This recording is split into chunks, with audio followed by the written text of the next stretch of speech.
Bueno, bienvenidos a todos ustedes. Hoy es un día muy triste para Bogotá. Parece que la guerra contra la maldad se está perdiendo. Con los hechos que experimentamos esta semana aquí en Bogotá, y no solo en Bogotá, sino en varias ciudades de Colombia y en el mundo inclusive, vemos que pareciera que la guerra se está perdiendo contra la restricción del pecado. El domingo pasado, en la predicación, vimos de dónde nos sacó Dios.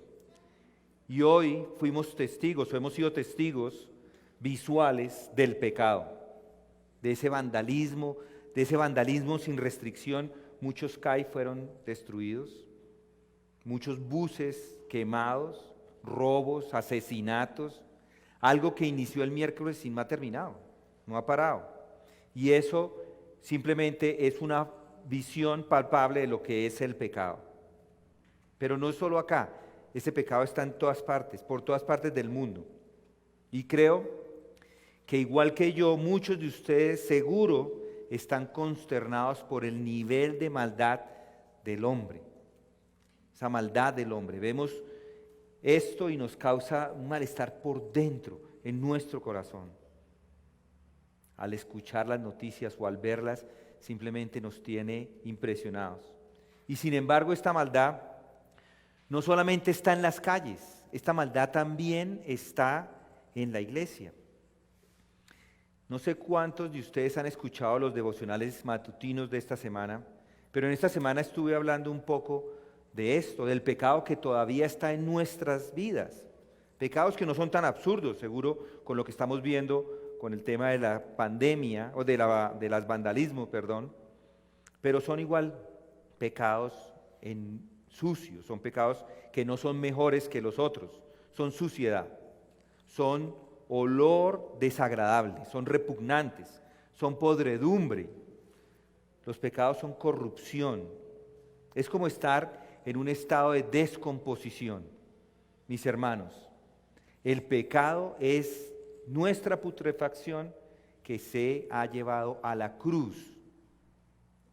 Es esa descomposición, es ese estado natural de cada persona que no está en Cristo. Es un estado de mortandad, y de esto hablamos la semana pasada.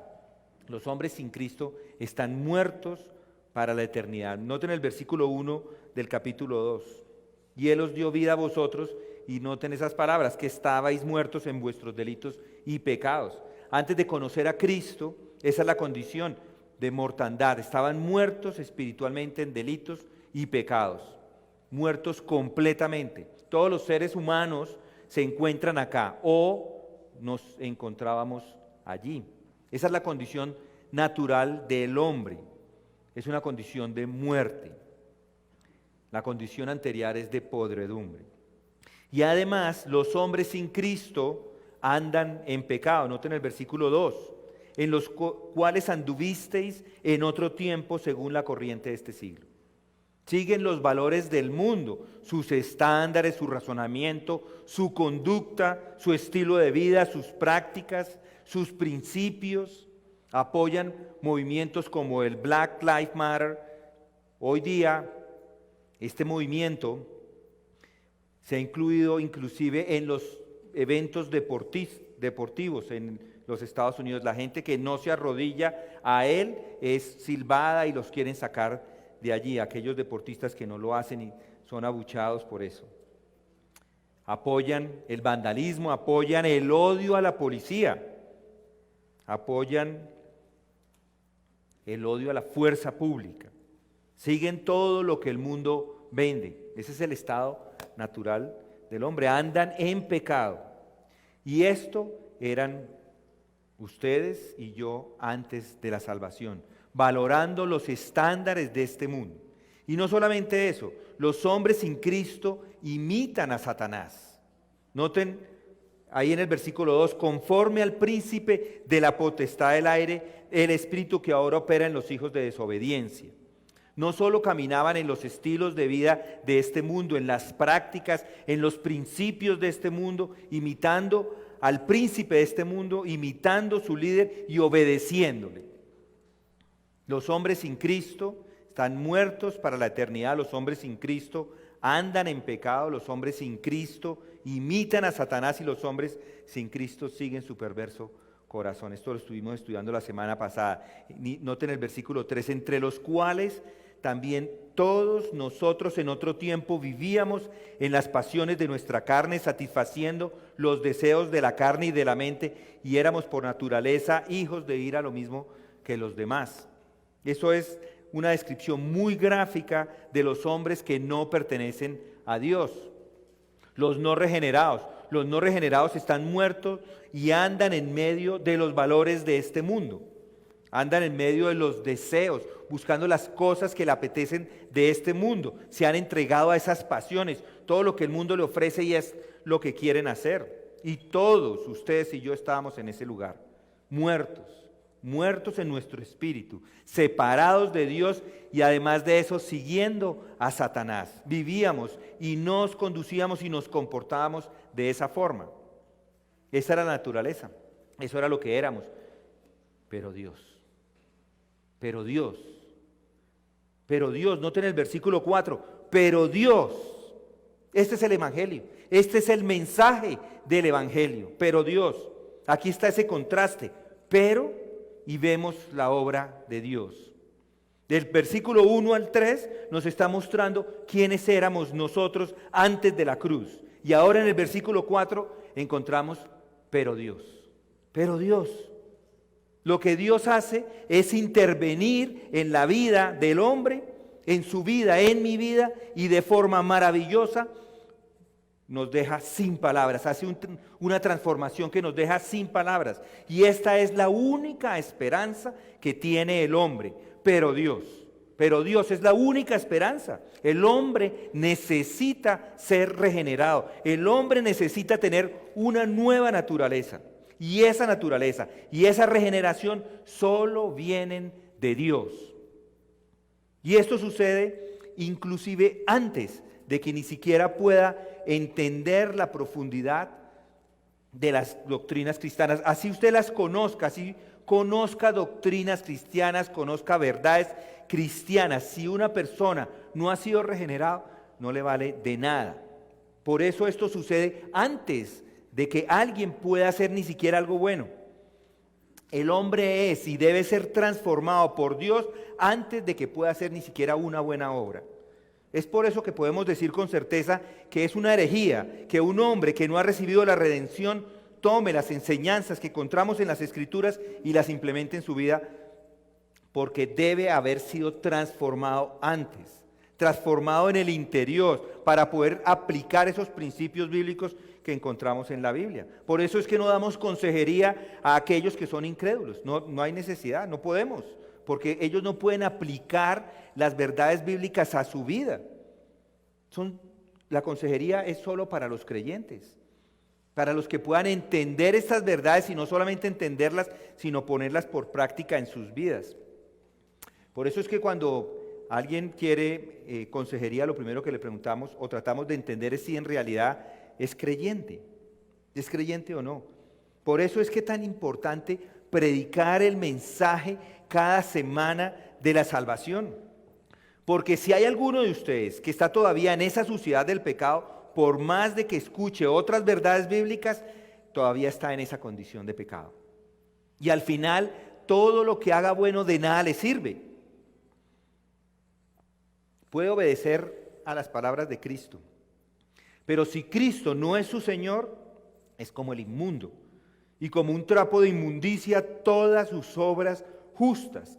Se marchita como una hoja, dice Isaías en Isaías 64:6. Una persona solo después de que hace parte de la familia de la fe es que puede aplicar las doctrinas a su vida. Solo después de creer en Cristo es que las buenas obras tienen validez. El mensaje de la salvación es que el hombre está perdido, está muerto en sus pecados. El mensaje es que el mundo necesita ser rescatado de su maldad, de la maldad que es evidente. Ustedes solamente puede verla en todas partes. No falta ir muy lejos para ver el destrozo y el vandalismo que han causado esta semana pasada. La maldad es evidente, inclusive en nuestras vidas, cada uno de nosotros. Pero Dios está llamando al arrepentimiento. Ese es el alto llamado, el llamado más sublime que tenemos. Él está llamando al arrepentimiento. Y no solamente le llama al arrepentimiento, sino a aquel que se arrepiente, a él le retira su pecado, a él le libera de toda esa maldad. Qué impresionante, ¿no les parecen esas dos palabras? Pero Dios. Esas palabras son el contraste al versículo 1. El versículo 1 dice que estabais muertos. Y en el versículo 4 dice, pero Dios, vosotros estabais muertos en vuestros delitos y pecados, pero Dios, ese es el Evangelio. Ese es el Evangelio que han proclamado los apóstoles, o proclamaron los apóstoles cuando estuvieron en medio de nosotros. Es el Evangelio que han proclamado los hombres desde los apóstoles por cientos de años, y qué cientos, sino miles de años. Ese es el mensaje. Pero Dios. Pablo quiere dejar bien claro qué es la salvación. Él quiere afirmarnos esa salvación, como si fuera un hierro caliente para marcar. Él está poniendo esa salvación en nuestra mente. ¿Y qué puede ser más importante que eso? ¿Qué es más importante que la salvación en esta vida? ¿Qué puede llenarnos más de consuelo? ¿Qué puede llenar más que estas dos palabras? Pero Dios. Pero Dios nos salvó del pecado por su gran amor y nos dio vida para mostrar las sobreabundantes riquezas de su gracia por medio de la fe, para que anduviéramos en buenas obras. Eso que acabo de decirles es el resumen de estos 10 versículos, que vamos a ir andando en cada uno de ellos. Ya estudiamos, pero Dios nos salvó del pecado. Nos salvó del pecado, versículos 1 al 3. Por su gran amor, versículo 4. Estos 10 versículos nos van a ayudar a ver el cristianismo en su esencia más profunda. Pablo no nos deja solos. Qué bendición de estas palabras, porque cuando estuvimos estudiando los versículos del 1 al 3, todos quedamos pesados. Es la condición, eso era yo, eso es lo que Dios, o de lo que Dios me salvó, y esa es mi naturaleza, eso es lo que era. Pero no, Él nos da ahora vida y nos muestra los detalles de esa salvación, para que usted la aprecie, para que venga de rodillas. Para que venga de rodillas y le diga al Señor, gracias por esa salvación tan grande, yo no pude haberlo hecho por mí mismo. ¿Saben qué hay detrás de la salvación? Amor. Noten el versículo 4, pero Dios, que es rico en misericordia por causa del gran amor con que nos amó. En este versículo vemos dos elementos que están detrás de la salvación, y son estos dos. Vemos que Dios salva porque es rico en misericordia. Dios salva porque es rico en misericordia. Y Dios salva por su gran amor. Vemos primero la naturaleza. Dios salva porque es rico en misericordia. Esa es la naturaleza de Dios. Dios hace la obra de salvación porque es su naturaleza y lo hace por amor. Entonces, punto 1, si quiere poner, Dios salva porque es rico en misericordia. Y esa es su naturaleza. ¿Qué es esto de misericordia? Mis hermanos, yo les digo que conocer la misericordia de Dios es conocer uno de los atributos más grandes que tenemos de este Dios que conocemos y al que servimos. Aristóteles, en su discurso sobre misericordia, dijo: misericordia es una preocupación emocional por aquellos que inmerecidamente sufren o sufrieron una calamidad. Él dice que las personas que en sus vidas han sufrido se pueden identificar con aquellos que sufren. Por ejemplo, la misericordia es evidente de una persona cuando ha perdido un familiar, y cuando otro lo pierde, esa persona puede mostrar misericordia por esa otra persona porque sabe y entiende qué es el sufrimiento, lo entiende. Lo mismo aquellos que tienen problemas educando a sus hijos porque sus hijos no son obedientes. Aquellos que han vivido una educación de un hijo difícil o desobediente son más misericordiosos con los padres que tienen hijos, porque entienden las dificultades de criar hijos difíciles. Aristóteles está diciendo en su definición: misericordia es una preocupación emocional por aquellos o para aquellos que inmerecidamente sufren una calamidad. Sin embargo, esta definición no es tan buena para nosotros porque el hombre tiene un problema mayúsculo y es que el sufrimiento del hombre no es inmerecido, es merecido. Dios es justo y los hombres sufren la pena del pecado con toda razón y se lo merecen. Entonces, ¿cómo puede ser un Dios justo y misericordioso al mismo tiempo? Sabemos que Dios promete juzgar y castigar la maldad del hombre. Romanos nos lo dice. La paga del pecado es muerte. Dios va a castigar a todos los vándalos, ladrones, asesinos y en general a todos los impíos, y eso le incluye a usted y a mí, a menos que no haya puesto su fe en Cristo. Por eso lo que les voy a decir es tan importante, es tan hermoso, y presten atención. Dios tiene misericordia por aquellos que están sufriendo en sus pecados. La misericordia es esa bondad amorosa, promesa. Murieron antes de ver cómo Jesucristo vencía al mal por medio de la cruz. Tuvieron que confiar en que Dios iba a reivindicar a la humanidad de alguna forma algún día. Tuvieron que confiar en que se reivindicaría. ¿Cuánto más entonces nosotros que estamos de este lado de la cruz, que podemos mirar a la cruz y exaltar lo que sucedió en ese momento, en la cruz? Ver cómo Jesucristo tomó todos mis pecados y los puso allá y se los llevó con él. Esto es hermoso, ¿no les parece? Este es el Evangelio. Además dice, noten el versículo 4 del capítulo 2 de Efesios, dice que es rico en misericordia. La misericordia de Dios no es poca o minúscula, ni miserable, es rica. El propósito de esa misericordia, dice, Él es rico en, esa es la esfera en la que Dios es rico en misericordia. Por lo tanto, Dios, siendo rico en misericordia, nos está con esto mostrando su carácter. El autor de Hebreos lo dice con estas palabras. En Hebreos 10:19 dice: entonces, hermanos, puesto que tenemos confianza para entrar al lugar santísimo por la sangre de Jesús, por un camino nuevo y vivo que Él inauguró para nosotros por medio del velo, que es decir, su carne. Ahora se abrió el velo, ahora podemos tener acceso al Padre por su misericordia. Rico en misericordia que nos permite ese acceso y por su gran amor.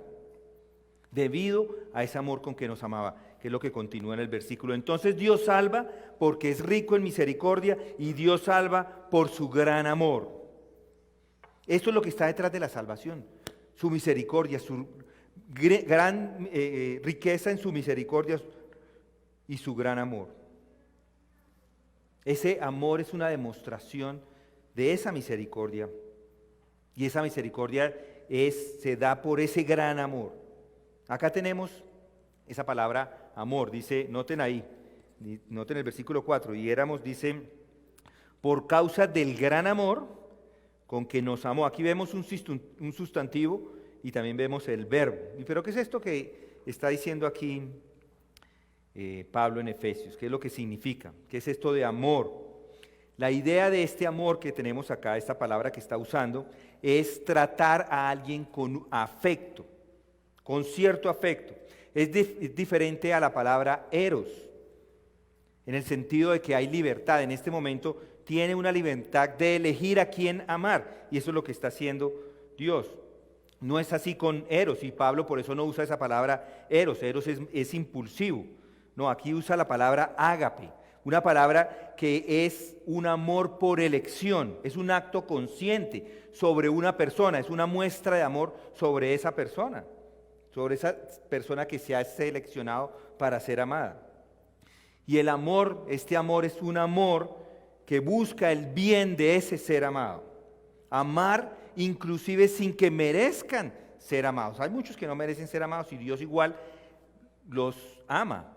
Y yo diría que todos nosotros pertenecemos a ese grupo. Nosotros no merecíamos ser amados, pero Dios nos amó, Dios nos ama.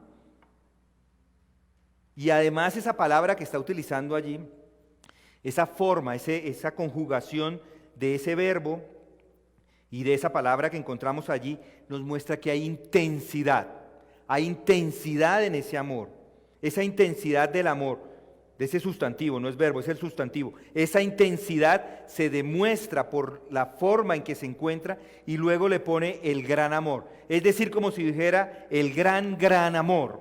Es un amor gigantesco. Sin dudas hay una relación entre es rico en misericordia y tiene un gran amor Dios. Esos son unas descripciones de lo que es Dios, son descripciones de sus atributos que nos pueden ayudar a entender quién es Dios. Tiene que exaltarlo Pablo con esas palabras. ¿Y qué es lo que sucede? Noten el versículo 5. Aún cuando estábamos muertos en nuestros delitos, nos dio vida juntamente con Cristo. Por gracia habéis sido salvos. Ese pronombre nos se refiere a todos, incluyendo judíos, gentiles, a los que eran lectores de la carta, al autor de la carta, a usted, a mí, a todos. Ese es el amor de Dios por los pecadores y se demuestra por el sacrificio de Cristo en la cruz. Noten otra vez Romanos, regresemos a Romanos 5. Romanos 5. El amor de Dios ha sido derramado. Romanos 5:5. Porque el amor de Dios ha sido derramado en nuestros corazones por medio del Espíritu Santo que nos fue dado. Y el 6, porque mientras aún éramos débiles, a su tiempo Cristo murió por los impíos. ¿Quién nos separará? Dice el capítulo 8, versículo 35. ¿Quién nos separará del amor de Cristo? ¿Quién nos separará? ¿Tribulación, angustia, persecución, hambre, desnudez o peligro o espada? Tal como está escrito, versículo 36. Por causa tuya somos puestos a muerte todo el día. Somos considerados como ovejas para el matadero. Pero en todas estas cosas somos más que vencedores por medio de aquel que nos amó. Porque estoy convencido de que ni la ira, ni la muerte, ni la vida, ni los ángeles, ni principados, ni lo presente, ni lo porvenir, ni los poderes, ni lo alto, ni lo profundo, ni ninguna otra cosa creada nos podrá separar del amor de Dios que es en Cristo Jesús, Señor nuestro. Mis hermanos y mis amigos, resumamos un poco. ¿Qué es esto? ¿Qué es lo que estos versos nos están enseñando en Efesios? Primero, que hay una maldad del hombre y la maldad del hombre está descrita en los versículos 1 al 3. Sin embargo, Dios hace una transformación en el hombre, le salva a los hombres y lo hace porque es su naturaleza. Él es rico en misericordia y por su gran amor. Eso es lo que nos está diciendo estos versículos. Además, otro punto que está detrás de la salvación, Dios salva para darnos vida. Entonces, Dios salva primero porque es rico en misericordia. Dios salva porque es grande su amor y Dios salva para darnos vida. Noten ahí el versículo 5. Cuando aún estábamos muertos en nuestros delitos, nos dio vida juntamente con Cristo. Por gracia habéis sido salvados. Nos salva, Dios nos salva. Lo hace por amor, a fin de darnos vida, porque estábamos muertos. El pecado es lo que el hombre natural todavía hace y eso los cataloga como muertos. El hombre natural no quiere nada o no quiere tener nada que ver con Dios. Él evita a Dios a toda costa. El hombre natural odia pensar en la muerte física porque están muertos espiritualmente. Y eso es lo que vemos hoy día. La gente está temerosísima de morirse en medio de esta pandemia. ¿Por qué están con tanto temor? Porque se van a enfrentar a Dios. Van a ver a Dios de frente si llegan a morir. ¿Y saben por qué? Porque la muerte es para ellos el enemigo más terrible. ¿Y por qué es ese enemigo más terrible? Porque tienen que estar frente a Dios. No siempre lo expresan en esas palabras, pero es lo que al final temen. Solo sacan algunas excusas. Es que yo quiero cuidar a mi familia no se puede quedar sola, yo quiero cuidar a mi familia, quiero cuidar a mi madre, a mi esposo, pero al final es ese temor que tienen de morir porque se van a encontrar frente a Dios. Eso es lo que nos dice Romanos. Romanos nos lo dice claramente, nos dice que ellos sabían quién es Dios, todos saben, no hay nadie, así digan es que yo no creo en Dios, todo el mundo sabe que Dios existe, porque Dios se lo ha hecho evidente en el corazón a todo el mundo. Lo que pasa es que yo lo niego. Una persona que no cree en Dios simplemente lo niega. ¿Y por qué lo niega? Porque quiere vivir en sus pecados y no quiere saber de nada porque sabe que si muere, o no quiere saber de la muerte porque sabe que si muere se va a encontrar con el Dios justo. Al final va a estar frente al Dios todopoderoso. El hombre incrédulo muy adentro de su corazón sabe que algún día va a estar frente a Dios, frente a Cristo, pero esta vez ya Cristo no es su Salvador. Esta vez Cristo es su juez, es el que le va a juzgar. Por eso se quieren alejar, no quieren ni pensar en eso. Por eso no asisten a la iglesia, por eso no leen las escrituras, por eso no les gustan ni los funerales, porque los funerales simplemente traen el recuerdo de que la muerte es algo real. No hay ninguno de los que esté acá que vamos a vivir hasta los 150. No, ninguno. En 100 años no hay ninguno, en 100 años ninguno de nosotros, por más jóvenes que estén, van a llegar. 110 años o 115 años no hay. No hay. No les gusta a Dios. Si fuera posible, tomarían una flota Copetrán a 200 kilómetros por hora en sentido contrario al lugar de la presencia donde se encuentra Dios. No quieren a que les hablen de Cristo, odian todo lo que tenga que ver con Cristo, con Dios, porque le odian. Y están aterrorizados por el justo juicio de Dios sobre ellos. Por eso evitan a Dios porque están muertos. Pero no así el cristiano, no así el cristiano. Él, como el ciervo anhela las corrientes de aguas, así suspira por él, oh Dios, el alma suya. Su alma tiene sed de Dios, del Dios viviente. Inclusive puede decir esto: ¿cuándo vendré y me presentaré delante de Dios? Como dice el salmista en Salmo 42, 1 al 2. ¿Qué cambio, no les parece? Es un cambio de muerte a vida.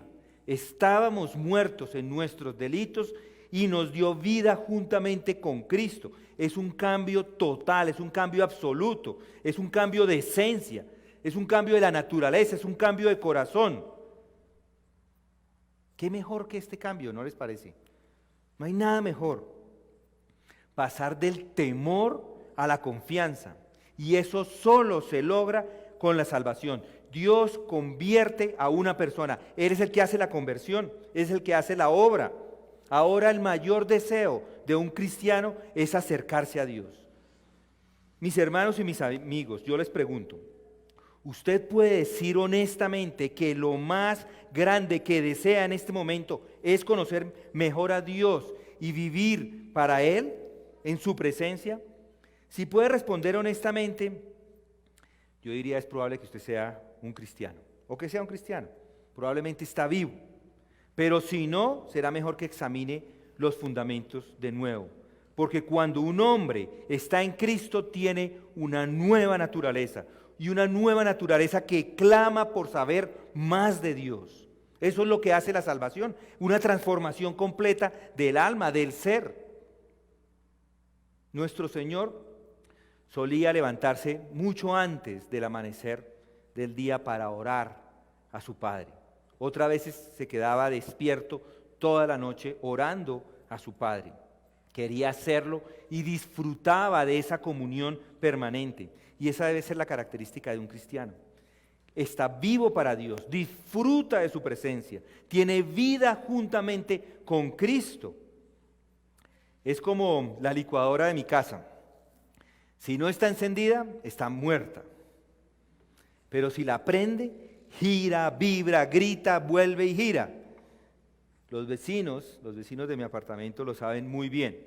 El jugo de la mañana, muy temprano, al oír la licuadora, piensan, este aparato tiene vida en sí mismo. Pero si la apaga, nada pasa. Es lo mismo con el creyente, está vivo y hace ruido. Pero cuando el Espíritu de Dios no está en él, cuando no está en esta persona, es como si estuviera apagado. Noten este micrófono. Él recibe mi voz y ustedes la escuchan porque está vivo. Pero noten,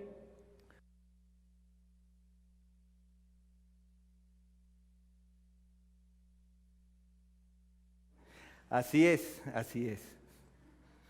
No está vivo para Dios. Pero ahora, el que está vivo para Dios juntamente con Cristo. Es sensible a Dios. Una persona con Cristo desea a Dios, ama a Dios, busca a Dios. Su grito es, oh, si pudiera saber en dónde mora Dios, ¿dónde mora? Yo quiero saber dónde mora. No lo conozco lo suficiente, ¿cómo puedo conocerle mejor? Le busca y le busca constantemente. Esto quiere decir que está vivo para Dios. ¿Por qué? Porque está buscando a su Dios. Si no, simplemente está en el otro sentido, en otro camino. Si está vivo para Dios, está caminando en la novedad de vida. Qué frase tan maravillosa. Pero Dios, es ese contraste entre los que están muertos y los que están vivos por la gracia de Dios juntamente con Cristo. Más adelante en Efesios se habla del hombre nuevo que después de Cristo es creado en rectitud y verdadera santidad.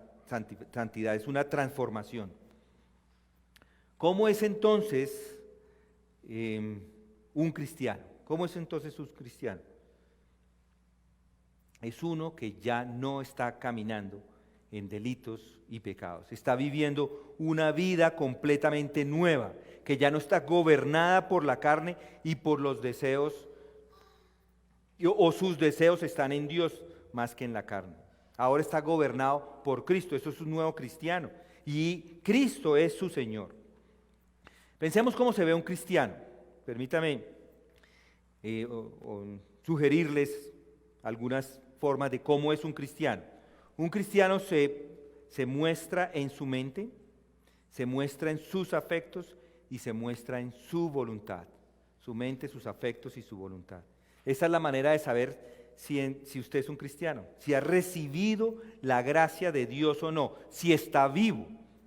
Si Dios ha extendido su misericordia hacia usted y ese gran amor lo ha recibido. El cristiano es aquel que ha resucitado con Cristo, camina en la novedad de vida. Es un hombre que está vivo en su mente, en sus afectos y en su voluntad. El cristiano tiene una nueva mente. ¿Qué es eso de nueva mente? Vengan conmigo a Romanos 12. Romanos 12. Romanos 12:1 dice, por consiguiente, hermanos, os ruego por las misericordias de Dios que presentéis vuestros cuerpos como sacrificio vivo y santo, aceptable a Dios, que es vuestro culto racional. Y dice, y no os adaptéis a este mundo, sino transformaos mediante la renovación de vuestra mente. El cristiano tiene una nueva mente y se muestra de varias maneras. Eso quiere decir que ahora todo lo mira de manera diferente. Yo les digo, una persona de estas, ponga lo que usted le ponga en su mente. Si no tiene el Espíritu de Dios, es como llenar este recinto con un compresor de aire. No pasa nada. El aire entra por esa puerta o lo pone acá, para allá sale, sale por todas partes, se va. Es asimismo una persona que es incrédula. Porque le puede poner usted todas las doctrinas, todas las enseñanzas y simplemente entran por un lado y salen por el otro y no se quedan. ¿Por qué? Porque simplemente no son de Él, no tienen el Espíritu de Dios. Porque el cristiano sí tiene el Espíritu de Dios, tiene la mente cerrada y toda verdad que entra, allí se queda. Él sabe que el Espíritu de Dios está en él, que está por dentro de él y él es el que está haciendo la obra. Ahora un nuevo cristiano pertenece a otro equipo, pertenece a otro reino, a otra esfera y comienza a vivir para esa nueva reino, esa nueva esfera. Cada vez menos metido en el mundo y cada vez más en las cosas espirituales. Es una transformación, no es que de un día para otro se da, se va dando una transformación gradual, va pasando. Ya no piensa en el ahora, ahora ya no le preocupa lo material, ahora todo eso no tiene sentido, ahora está pensando en las cosas del cielo. Se muestra en su mente, pero no solamente en su mente, no solamente lo que está acá, está también en sus afectos. Ahora todo lo juzga a la luz de la salvación. Tiene un nuevo estándar de valores. Es una persona viva, evalúa todas las cosas de una manera diferente. Lo que quiere saber, sabe a dónde quiere ir a buscarlos o a dónde ir a buscarlos. Conoce el valor del alma, conoce el valor de Dios, conoce lo que Jesucristo hizo, la relación con Él y con Jesucristo. Mira todo de una manera diferente y tiene un estándar completamente nuevo de valores. Es lo que sucede en la vida de una persona. ¿Por qué? Porque su mente ha sido renovada, ha sido cambiada, transformada, está caminando en la novedad de vida. Además, está interesado en las Escrituras, de una manera que no lo estaba antes. Antes todos los libros y cualquier lectura era más importante que la Biblia. Ahora la Biblia es el libro más importante que está en la estantería. Es el único libro que lleva a una relación con Dios y le da el valor, lo toma, lo medita, lo cuida, lo raya para ver dónde están los versículos más importantes, lo aprecia, sabe dónde está. Algunos probablemente cierran ahora, llegan a la casa y lo dejan ahí, y lo único que hay que hacer el otro fin de semana es quitarle un poco de polvo y volverlo a traer el domingo. La Escritura debe ser, es el centro del hombre que ha sido transformado, se conmueve por ella. La Escritura le habla, se glorifica en las palabras que están allí, se deleita en ella y descubre cada día más y más nuevas verdades en su meditación. El cristiano lo que hace es eso, medita, se detiene a pensar en lo que dicen las palabras, cierra a un lado o pone a un lado la televisión, el internet, el radio, todo el ruido que tiene a un lado, todo el entretenimiento. ¿Para qué? Para poder concentrarse en las verdades que allí están. Se siente y piensa en quién es Él, qué es lo que ha hecho Dios, qué es gloria, qué es la eternidad. Ahora tiene nuevos afectos. No solamente piensa, sino ha cambiado sus deseos. Y eso es lo opuesto al hombre natural. Lo único que el hombre natural no hace, o una de las cosas que no hace, es meditar. No medita porque quiere evitar esos pensamientos. El mundo lo tiene ganado, se lo ha comprado y lo tiene del cuello. Se involucra solamente disfrutando de los placeres y deseos de este mundo. Y el mismo mundo le ayuda. El mismo mundo le ayuda a pensar en las cosas del mundo. El entretenimiento es simplemente eso, mantenerlo entretenido todo el día para que no medite en las cosas de Dios. Pero el hombre que es salvo es un hombre que tiene deseos, afectos completamente nuevos. Y eso es lo que nuestro Señor Jesucristo dice acerca de Él. Dice, bienaventurados los que tienen hambre y sed de justicia, porque ellos serán saciados. Su mayor deseo ya no es el placer y la satisfacción momentánea. Ahora sufre con el pecado, sufre con las injusticias, sufre con la maldad y busca con esmero la santidad. Cuando ve uno toda esa maldad que hay afuera, es un sufrimiento porque es maldad, es maldad.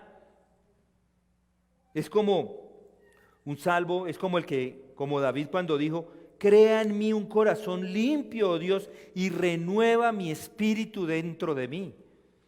Esa renovación que va siendo día a día, porque somos pecadores, pero Dios mío está sufriendo. Mi mayor deseo es estar con Cristo, es ser similar a Él, es buscar las cosas que son parte de la santidad, buscar ser puro, santo, justo, tener un corazón libre de pecado. Si hay alguno que todavía se disfruta en su pecado y no quiere dejarlo, pues probablemente no es de él. Pero un creyente le duele el pecado. Sabe que peca y le duele. Sabe que el pecado es una aflicción y que en ocasiones hasta las lágrimas nos lleva. Sabe que es contaminación. Sabe que el pecado es ilícito. Y ahora se da cuenta de que el pecado no es simplemente una ofensa a la ley, sino que es una ofensa a Dios, que lo amó tanto que envió a su Hijo unigénito a morir por él en la cruz. Y mi pregunta es, ¿cómo usted considera sus pecados, sus inequidades? ¿Qué es lo que primero viene a su mente? ¿Es el miedo al castigo? Si todavía ese miedo al castigo es lo que está en su mente, es probablemente que esté todavía bajo la ley. Pero si su sentimiento, una vez que ha cometido pecado, es que ha ofendido a aquel que le ama, entonces tiene un pensamiento cristiano. Eso es un pensamiento cristiano. Porque los deseos son absolutamente nuevos. Ya no son los deseos de la carne y de esa mente pecaminosa. Son deseos similares a los deseos de Cristo. Cristo quería ser agradable a Dios y esos son los deseos del cristiano. Un nuevo hombre, tiene un nuevo deseo, tiene una nueva naturaleza. Es una persona que ha sido completamente transformada. Con esto los quiero animar, no desanimarlos, de animarlos. Si usted tiene una nueva vida, ahora va a querer orar como nunca antes lo ha hecho, anhelar esa intimidad con Dios, pasar tiempo hablando con Dios como nunca antes lo había hecho. Además de eso, desea tener compañerismo con los santos. ¿Por qué? Porque sabemos que el que ha pasado de muerte a vida, o sabemos que alguien ha pasado de muerte a vida, porque amamos a los hermanos. Una persona que ama a los hermanos es porque ha pasado de muerte a vida. Y eso es lo que nos dice Juan. Por esto nos reunimos, para poder expresar el amor, para poder demostrar nuestro amor por los santos, para que usted lo pueda expresar a los santos, los hermanos, los hijos de Cristo, la familia de Dios. Esta es la familia de Dios. Aquellos que están interesados por las cosas de Dios. Y ellos a los que amamos, con los que anhelamos pasar tiempo, disfrutar nuestro tiempo. Además de eso, un creyente es aquel que está preocupado por las almas de aquellos que están afuera, que son incrédulos. No se puede ser cristiano sin tener esa preocupación, sin tener ese dolor, sin tener esa compasión por aquellos que no hacen parte del reino de Dios. Los impíos están muertos en sus delitos y pecados. Son criaturas que solamente están buscando la lujuria y ellos ni siquiera lo saben. Por eso nosotros que sí sabemos, queremos presentarles el evangelio, porque ellos están bajo la ira de Dios. Entonces tener vida se muestra en su mente, se muestra en los afectos y se muestra en su voluntad. Afecta la voluntad, afecta los deseos. Es algo que pasa instantáneamente, en un momento. No es algo que pasa gradual. El nuevo nacimiento es instantáneo. La santificación sí es gradual, pero el nuevo nacimiento sucede en un momento. En un día o en un instante está muerto y al otro instante está vivo.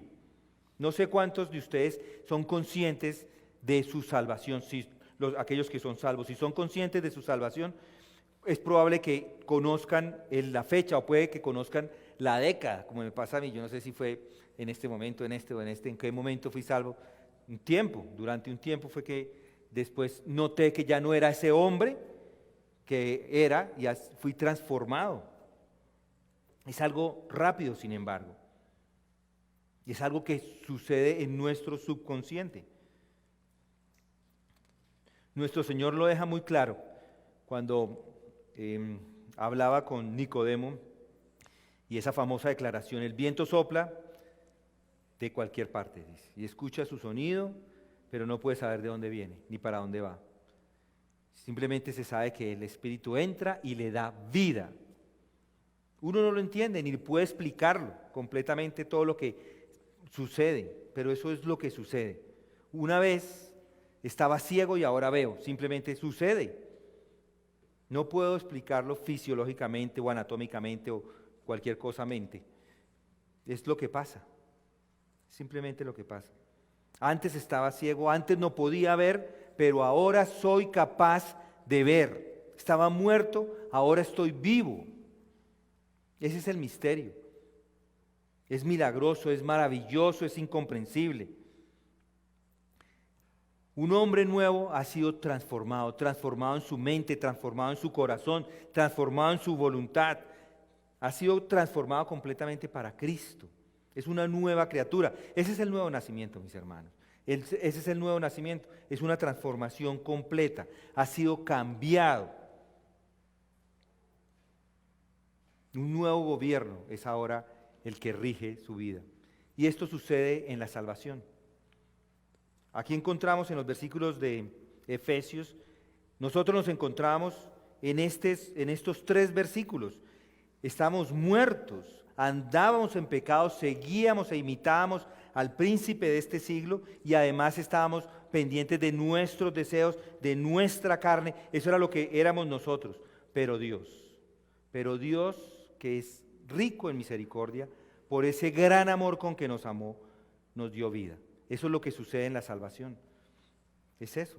Dios salva del pecado porque Dios es rico en misericordia. Y la causa o motivación es ese gran amor.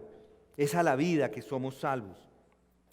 Y veremos esa otra porción del versículo 5, por gracia habéis sido salvados, la otra semana. Inclinan por favor sus rostros para que oremos. Padre, gracias te damos por esta salvación tan grande que a veces es incomprensible para muchos, pero tú nos enseñas con estas palabras qué es lo que pasa, qué es lo que sucede, por qué es que ahora hemos cambiado de muerte a vida. Antes estábamos en todos esos pecados, pero tú has provisto la salvación. ¿Por qué? Por tu misericordia, por esa gran misericordia, por ese gran amor con que nos amaste.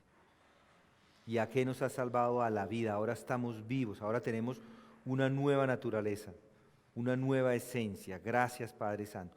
Y si hay en medio de nosotros alguno que no ha creído, mi oración, Señor, es que tú le salves, que tengas misericordia de esa vida, que transformes ese corazón y lo cambies de ser un corazón duro, de piedra, muerto, a un corazón vivo al lado tuyo, para que viva eternamente al lado tuyo. Y es en el nombre de Cristo Jesús que oramos. Amén.